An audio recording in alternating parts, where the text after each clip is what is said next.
as you know, it's 440 Gaming versus Seed Gaming this evening, and the first players on their rosters are going to be the Giant Gnome versus Bones.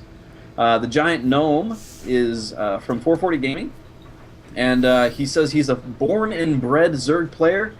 He's been playing StarCraft 2 since its release, but he initially chose Terran, and then decided to switch to Zerg after watching his favorite pro, Idra, and he also loves mutas, as do most Zerg players, it Right. would seem. And his opponent this evening will be Bones, who's actually the captain of Seed Gaming. And his name is Miles Donald. He's 19 years old, and he's from Ontario. He played StarCraft 2 after its release casually, but finally got serious in 2012 and made GM in 2013. He's played for Team Nightmares, Triumph Esports, Clarity Gaming, and is now the team captain of Seed, and has been since 2013, October, I believe. And his first big tournament will be this year at MLG Anaheim. But previously he's made 3rd and 4th place in Season 1 of the Breakout Invitational. He beat Hello Kitty, but lost to former teammate Saravati. And then went on to win 1st place in Golden's APM League tournament. He beat Shu in the finals, and describes his playstyle as very macro-heavy. So we will see how these two players go up against each other. And if you're wondering why I'm telling you this information, if this is the first time you've seen the show and you're kind of like, what is going on? Why are they telling us this information about these people? The idea is that this is a community team league. There's a lot of players who are up and coming, on the rise, building careers for themselves, and you might not know them. You might just see a name and a race and have no idea who these people are. We want to help you get to know them and to introduce them to you and kind of share with you who they are, so when you see them down the road, you can say, hey, I saw that guy in SC2CTL, and he played this way, and you know, this is what he'd done in the past, and this is what team he plays for, or whatnot. Or you can say, hey, switch teams, or you know, whatever it is that you'll say when you get the information that comes down the line when they're really cool and famous. But right now, they're kind of cool and kind of famous. So, without further ado, I think I'm done rambling. That's okay. Done. Rambling is good. Ha All right, I was just posting out a little tweet here while you were talking about that. These teams are pretty cool. We have Game 1 all set to go. It is the Giant Gnome versus Bones, as you mentioned. PVZ on Merry-Go-Round LE Gallegation. Let's get the show on the road. Take it away. On our map, on the upper left-hand corner, wearing the Zerg colors and carapaces from 440 Gaming, it is the Giant Gnome. And in the 6 o'clock position, straight at the bottom of the map, in the Protoss red shorts, it is Seed's Bones.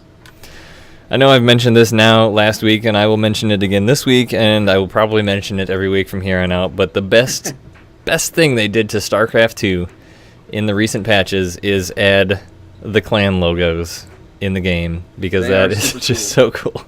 Yeah, it's really neat. I loves it. And also it helps you remember who you're looking at when you're looking at their home bases. But That's right. so we are looking at a quite a remote pylon here at the very large ramp on Merry-Go-Round. Early scout coming from Bones, so going to be checking out what his opponent's doing right away. This is one of the larger maps in the map pool, so pretty much anything is a possibility, as is with any game. The probe already coming into the Giant Gnome's base as the drone scout is headed out, but not much to see. There certainly isn't. He was trying to get a vision on whether or not there's going to be any early aggression from the Giant Gnome, and sure enough, there is not. He is satisfied with that information, going to check to see if there's an expansion. There is definitely not one there, so he's just going to kind of make a square there to prevent whatever could potentially come down. And at the same time, it looks like he's trying to protect his own natural. That drone is headed down to attempt to make that expansion, but looks like he does have a couple active probes down here guarding his own natural expansion. I mean, we have seen multiple times in the past that a Zerg has come down and planted a hatchery down at the natural expansion of the Protoss or the Terran, and actually that's been kind of scary in a lot of the games we've seen. You would think it wouldn't be a good play, but it's actually worked out a higher percentage than I would expect. But this probe is still hanging around here at the expansion of the Giant Gnome, delaying it quite a bit. Absolutely. I mean, and this is one of the rare occurrences that where you'll see a Protoss Nexus going down quicker than a hatchery. Yeah, I mean, that's the benefit of having that probe scout up in the Giant Gnome's base, is he saw there was no pool right away, so he felt completely comfortable with putting that Nexus down first, following it up with the Forge, so he's going to be able to get cannons up for sure before any aggression can come out. And the interesting thing of these ramps here is it does have this destructible debris, so it is fairly easy to take down. It only has 400 hit points, so a number of roaches with an Overlord spotting there can take that down pretty quick and sort of foil the Protoss wall there. That's absolutely right. That Protoss scout did bite the dust in a wingnut-esque move where he pulled the majority of his probe, or drones rather, and did a surround. So the effects of that are arguable, but 4 Zerglings are on the map now. They're going to be running out, trying to get some vision going, trying to see what his opponent is up to on the wall side of things. That would be something I would really be interested to see some comparative spreadsheets on and whatnot. I'm sure it can't work out in the positive for anyone, but I really would like to know how much of a detractor it is from your income to pull your workers like that to kill a scout, because I really like to kill those scouts. Zergling's coming up the ramp. Get a scout right on that hatchery as it's going down, so that is the 3rd Nexus, or sorry, hatchery. Yeah, that cannon was there. Zerglings did attempt to come up the ramp, but the cannon shooed them away just as the Cybernetics Core went down to close off that wall. Looks like Bones also getting prepared to block that off fully as he put a pylon behind the rocks. Queen is about to pop out in the main base and at the natural, injecting at both sites. And one thing that you're seeing here from Bones is that he is just relentlessly getting vision of his opponent. He knew exactly when that 3rd went down. He's been in the natural base a few times. He's gone into the main, saw the timing on that spawn pool. So he's got a lot of information on his opponent where the Giant Gnome doesn't have a whole lot of information at the moment. He basically knows that there's a wall there, and that's about it. Yeah, he doesn't have much information of what Bones specifically is doing, but he's got a decent view of a lot of the attack paths. He's got these 2 Zerglings in the middle here that'll be shooed away by this Zealot coming across. He also does have this sort of key Overlord on the backside, spotting for any oracles or other air things that may come out. Yep, absolutely. But this has been a very low aggression early game here. Both players choosing to go for heavy macro style. And, you know, there's really not even all that many units on the field. There's a Zealot and a Stalker approaching now, and a decreasing number of Zerglings. There were 4, now there's down to 2, but there's not really a whole lot on the incoming either, frankly. And Giant Gnome, definitely, you can tell he's got a game plan and he's getting it going here. Roach Warren is about half done. This Stalker and Zealot are going to come up and poke away at some drones here. Giant Gnome doesn't really have a lot to deal with this yet. 1 Zealot, 1 Stalker can easily handle these small numbers of Zerglings. And using his drone to make a spine crawler there to try and save it. A few more Zerglings do pop out. Gonna try and put an end to this. Queen will come out to seal the deal. Zerglings chasing down this Stalker. They really want blood on that. Speed has not started yet, though, as he does not have the gas, but it looks like it's about to come up. And you gotta wonder if that was actually an error, or if he was hoping to try and macro even harder. I mean, that's very late gas. He's getting lair now. He's got the Roach Warren down, but he doesn't have the gas to make much use of it at the moment. That's absolutely correct. And there's a Stargate out for Bones, and he does have a Phoenix. This will clear out some of these Overlords. And, you know, the only vision that Giant Gnome did have into Bones' base was those Overlords, and that is completed now, but speed has started. There are quite a few Zerglings on the field, and a 3rd base going down for Bones. I mean, he did say he loved his macro games, and he's really showing us that he knows how to work that and is definitely comfortable with it against Zerg, which I'll be honest, a lot of Protoss, I feel like, especially myself, are not so comfortable with the heavy macro games these days against Zerg. Absolutely, and I mean, I think that that's heavily due to the fact that he's been seeing what his opponent's doing. You know, he knew that there wasn't heavy aggression on his way, so he's like, well, if you're not going to make an army, then neither am I. We're just going to kind of have these little middling map pokes at one another, and I'll get some what I want. drones of Bones are going to be in a little bit of stress here as they lose their shields, transferring over to that 3rd base, but there's a cannon there and a mothership core to protect them, so those lings will be shoved away. Phoenix killing off the Overlord in the back of Bones' base, so now those are free to roam around. Zerglings headed back home for Giant Gnome. The lair did finish up here a moment ago, and Hydralisk Den coming down for Giant Gnome as well. 22 more Zerglings in production. He's really ramping up the units here. Absolutely. And another attempt at precognition. Bones scouting out that 4th hatchery almost immediately after it goes down. Zerglings do have that speed, as you said, and they are running around the map. I feel like I've seen this build before here from Bones, only slightly revised. He does have 2 additional Stargates going down that are just finishing up in his main base, so definitely going heavy for the air. Void Rays coming out, and he's going to be producing mostly Void Rays now. We've seen several styles like this and revisions of them be successful against Zerg, but I don't know. It's going to be tough right now because there's 13 Hydralisks coming out on the field, and there's currently 1 Void Ray out and 2 more following with this Mothership Core headed across. These Void Rays are going to have a bit of a tough time, I think. As well as a Zergling running around now, coming into the 3rd base. There's nothing here but a single cannon warp in of a couple Zealots, another cannon in the mineral line. Looks like they're going to just ravage that base. The drones, probes are rallying on that gas to try and survive, but these Zealots will see their end here shortly. Hydralisks are starting to come out now for the Giant Gnome, but the Phoenix are there trying to lift them up. Too many numbers, and 1 Phoenix goes down. The rest are forced to move up to the high ground, but the Giant Gnome has some vision there. Bones is going to be able to clean up these forces at his 3rd base, recalling the single Void Ray and Mothership Core to clean that up, but he did lose a lot of probes. Oh, actually, I take that back. No probes were lost on this day. How did he... We looked away to look at those Hydralisks, and he must have got them out of there. But Hydralisks and Zerglings coming across the field now with 3 Void Rays and those probes and a few sentries here. This will be a tough hold for Bones. Yeah, there's a lot here, and you almost wonder if you got a little too greedy. Those Hydralisks are big now, and they're going to hit that before that upgrade goes down, so the air is going to be hurting. Cannon goes down, and Force Field is on the ramp, but not before the Zerglings get into the mineral line. Now all the air forces are engaging with the Hydralisks, but that's not going so well for them. Sentries on the run, 2 to go down, and Bones is forced to retreat to the 3rd, but there is a large army separating him from his main base. And huge production coming out of Giant Gnome right now. 30 Zerglings, more Hydralisks being produced. And those Zerglings getting through that crack there between the rocks and the Cybernetics Core were huge because that Cybernetics Core went down so fast, not allowing those sentries time to get back. And these 3 Void Rays just are not going to be able to do anything against this number of Hydralisks. Hydralisks trying to decide what exactly do they have. Taking down the natural base, going now for the 3rd instead of the main. Taking down the Mothership Core, not fast enough to get away. And now is the last stand at the 3rd. The Void Rays are in the back. The Phoenix are there engaging now. Great force fields keeping out the majority of the Lings and the Hydralisks. And just kind of doing what he can. 3 more Void Rays come onto the side, but 2 are... Well, only 1 goes down. But there's just so much here from the Giant Gnome.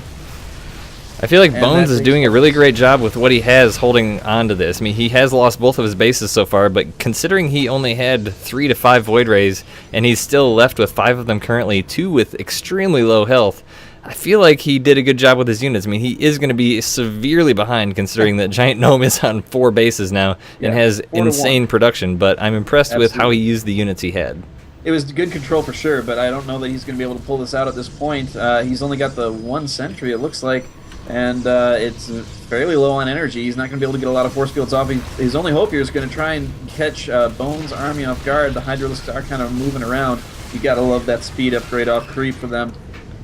Yeah, you can just jet in and kill that expansion that was going down. Probe still continuing to try and mine, but it is looking like bad news bears for Bones here as he's on only a single mining base. Dead put down his natural once again, but the units of the Giant Gnome are getting out of control.